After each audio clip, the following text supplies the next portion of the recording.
Welcome to Golconda Academy.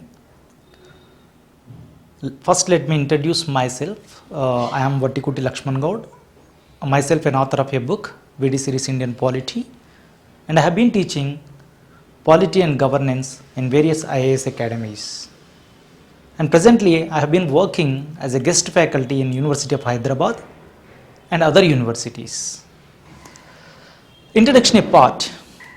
Today I am here to discuss two very important topics from Indian polity.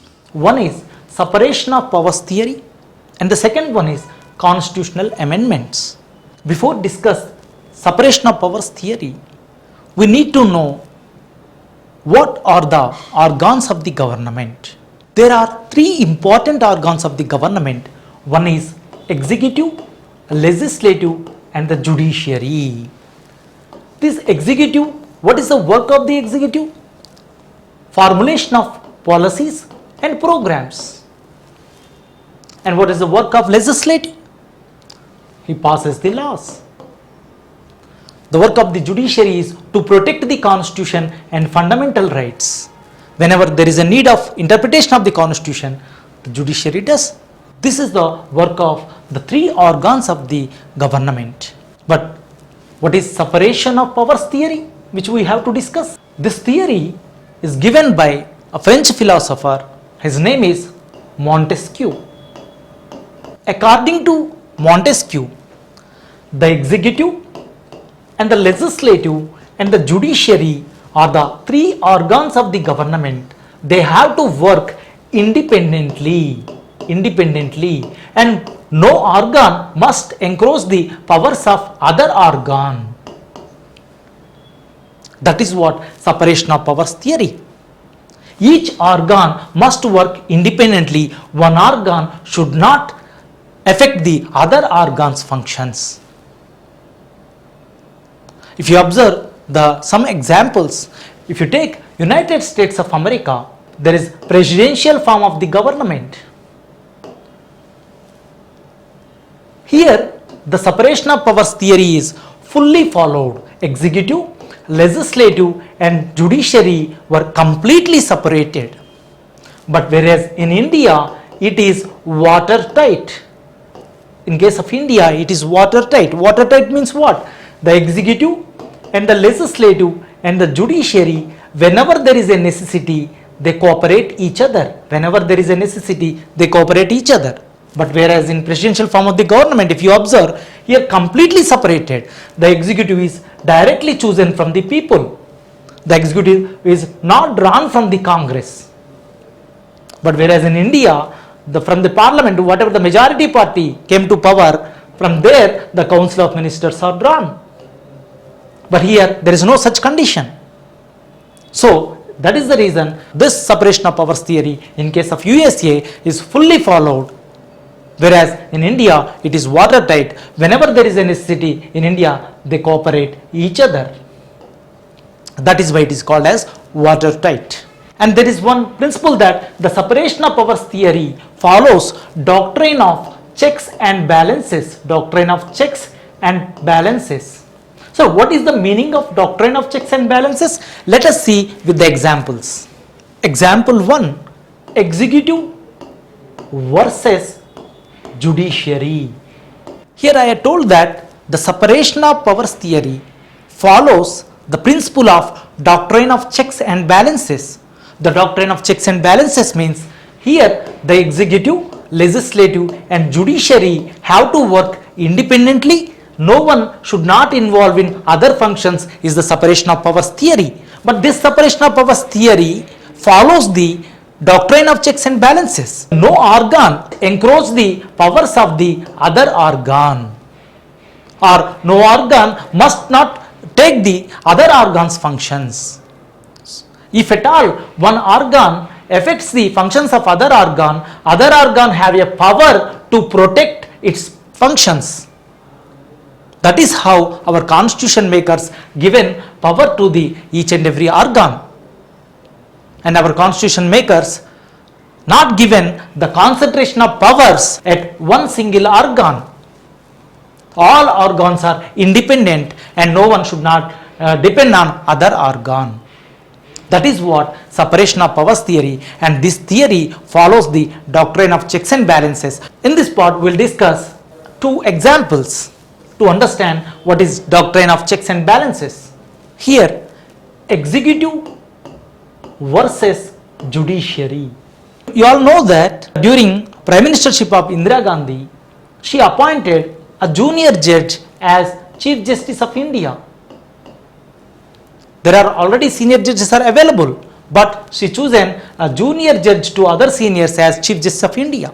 So the executive exceeded its powers. Generally, a senior most judge among the Supreme Court must be appointed as Chief Justice of India, but divorced from this tradition, and she appointed junior judge as Chief Justice of India. That's the reason here the judiciary, to protect the constitution, came up with the judgment that the senior most judge only must be appointed as Chief Justice of India. So when one organ exceeds its powers, then other organ must control it. That is what doctrine of checks and balances. If you observe another example, legislative versus judiciary. The judiciary came up with a new system, that is collegium system, to appoint the judges of Supreme Court and High Court. But if you observe our Constitution of India, Constitution never given power to the judiciary to create a new system.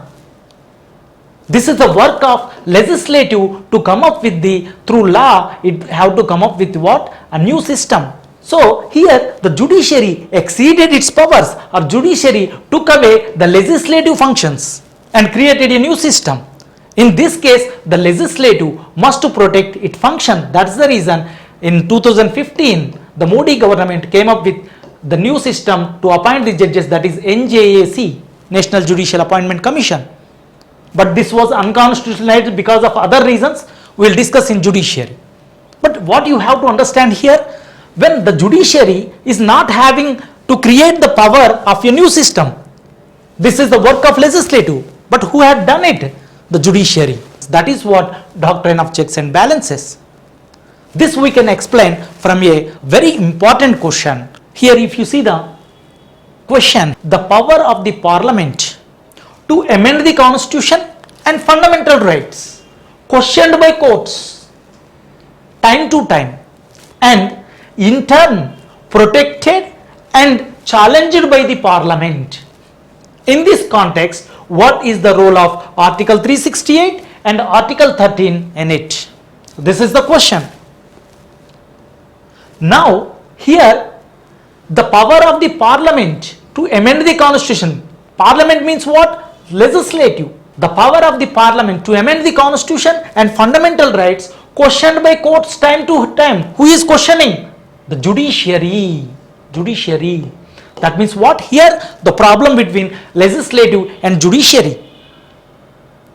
As I told you that one organ, if takes the other organ's functions, then other organ have power to control.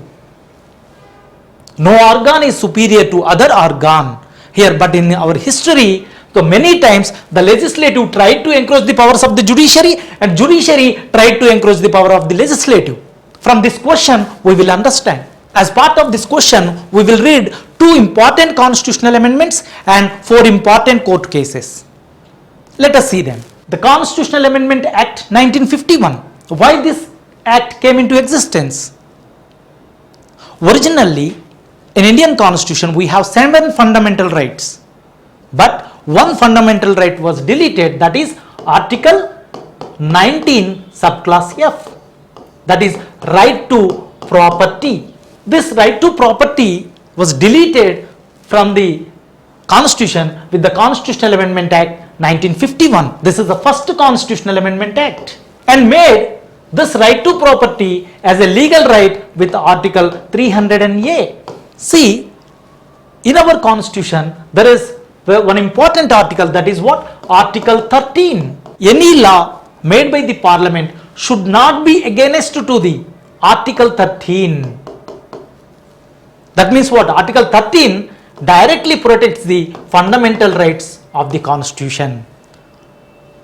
no parliamentary law must not affect the fundamental rights. But here, so many people went to the court. Among them, one of the important cases is Shankari Prasad versus Union of India case. What happened in this case? The court upheld that under Article 368, the Parliament enjoys two important powers. One is ordinary legislative power, the second one is constitutional legislative powers. That means the Parliament can come up with the ordinary laws time to time and also constitutional amendment bills, thereby they become constitutional amendment acts to add something to the constitution, to delete something from the constitution. So in Shankari Prasad versus Union of India case, the court upheld that the Parliament enjoys two powers. One is ordinary legislative power, another one is constitutional legislative powers. So that is the reason the Parliament can amend any part of the constitution and fundamental rights. This was the judgment in Shankari Prasad versus Union of India case 1951. But later, there was a legislation in the Punjab State Assembly, that is Punjab Security and Land Tenure Act 1953. With this act, the land possessions whatever there, that must be limited. That means land ceiling. If some persons may be having 500 acres, 400 acres, 300 acres. Now Punjab government passed this Punjab Security and Land Tenure Act and limited the land. That means you must not exceed 60 acres of land. There is a land ceiling. And again, some people went to the court, and later there is an important case, that is Golaknath versus State of Punjab case in the year 1967. In this case, the court upheld that the Parliament enjoys only ordinary legislative powers but not constitutional legislative powers. It means that the Parliament can only come up with the general legislations, but Parliament have no power to change any part of the constitution and fundamental rights. This was the big shock for the Parliament, because the Parliament must have power according to changing conditions, but this was not allowed by the Golaknath. So in Golaknath versus State of Punjab case, how this case was justified? Then in this case, the court told that whatever the Article 13 is there, Article 13 is clearly saying that the parliamentary laws should not be against to the fundamental rights. And whatever the law, constitutional amendment you are doing, that is also a law. So laws should not against to fundamental rights. That's the reason Article 13 is not allowing the Parliament to do changes for fundamental rights. So the Parliament won't enjoy the powers to change in fundamental rights in the Constitution. And also justified with Article 368. And here the court said that Article 368 is only saying that the procedure to amend the Constitution. Here just the procedure to amend the Constitution, Article 368 is saying, but it doesn't mean that the Parliament enjoys the power to amend the Constitution.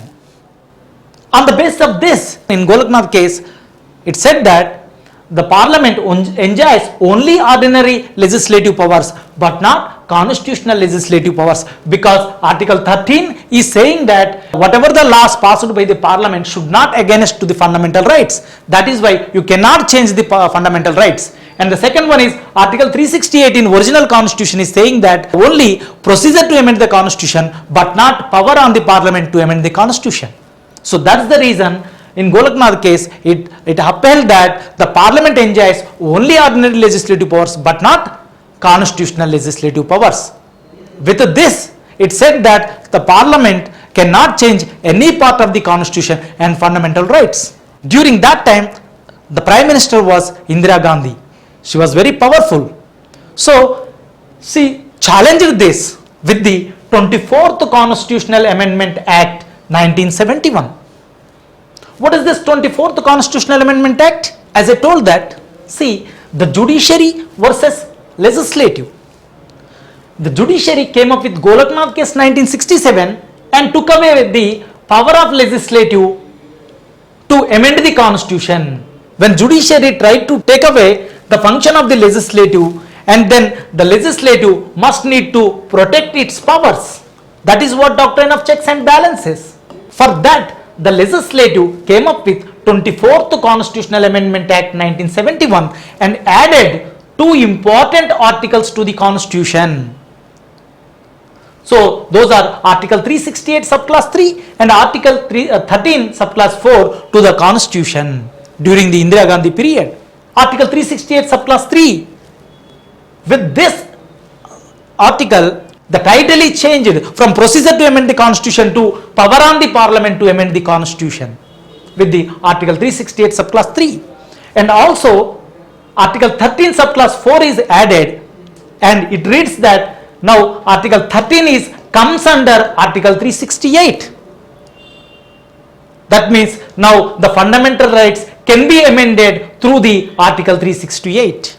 Now, whenever judiciary is trying to encroach the powers of the legislative protected its powers through 24th Constitutional Amendment Act 1971. This is how the Indira Gandhi made changes to the Constitution. And then there is other important case, that is Keshavananda Bharati case 1973. In this case, the 24th Constitutional Amendment Act is validated by the court, and Keshavananda Bharati case, the court upheld that now the Parliament enjoys the two powers. It reversed the Golaknath case and said that Parliament enjoys ordinary legislative powers and constitutional legislative powers. It enjoys both the powers. So the Parliament now can amend any part of the Constitution and fundamental rights, but should not affect the basic structure of the Constitution. Time to time, the judiciary told that what comes under basic structure of the Constitution.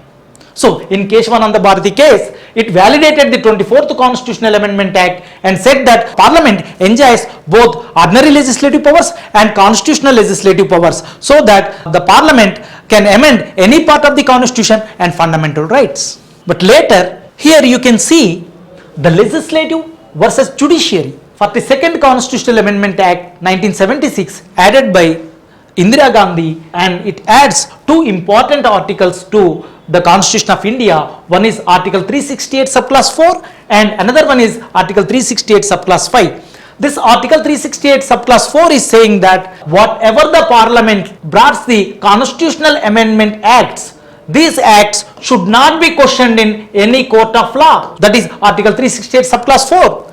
With Article 368 subclass 5, it is saying that there shall be no limitation. There shall be no limitation on the power of the Parliament. If you observe, the judiciary lost its judicial review power. If at all the parliamentary law is against to the constitutional principles, those laws will be unconstitutionalized with the judicial review power by the judiciary. Now that power is given by the Constitution to the judiciary. Now how a legislative take away the very important power of the judicial review power from the judiciary? The legislative encroaching the powers of the judiciary. That's the reason, in order to protect judicial review power by the judiciary, so judiciary came up with the Minerva Mills case 1980.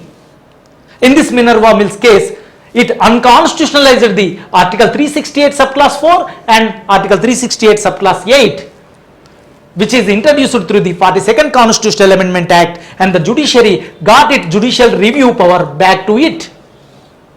Now this explains what doctrine of checks and balances. Here doctrine of checks and balances means here judiciary versus legislative. The judiciary came up with Golaknath case and took away the power of, tried to reduce the Parliament's amending power of the Constitution. So that's the reason the Indira Gandhi came up with 24th Constitutional Amendment Act, added two articles, Article 368 subclass 3 and Article 13 subclass 4, and given its powers back to legislative. That is what doctrine of checks and balances. And also similarly, when legislative, the Indira Gandhi came up with 42nd Constitutional Amendment Act and wants to take up with the very important power of the judiciary, that is judicial review. And then the judiciary, in order to protect itself, came up with Minerva Mills case and unconstitutionalized these two important provisions. That is how it protected its function. So the whole separation of powers theory is saying that the executive and the legislative and the judiciary have to work independently. No one should not involve on the functions of other organ. If at all the legislative involves in judiciary functions, the judiciary must have a power to control and protect its functions. That is what doctrine of checks and balances. And later we can see the one important question from these two topics. If you have conceptual clarity on these two topics, one is separation of powers theory and the second one is constitutional amendments, then you can answer this question which is asked in 2016 Group 1 mains examination. So the question is, discuss how far the 42nd Constitutional Amendment Act 1978, which introduced class 4, class 5 to article 368, prevents judicial review of constitutional amendments. Here the 42nd Constitutional Amendment Act introduced class 4 and class 5, took away the judicial review power of the judiciary. This was given by the constitution. How come a legislative take away this power? So that is the reason the Minerva Mills case, in Minerva Mills case, it unconstitutionalizes the class 4, class 5 of 368 and the judicial review power is given back to the judiciary as part of doctrine of checks and balances. If you don't know separation of powers theory and doctrine of checks and balances, you cannot answer this question. Thank you so much.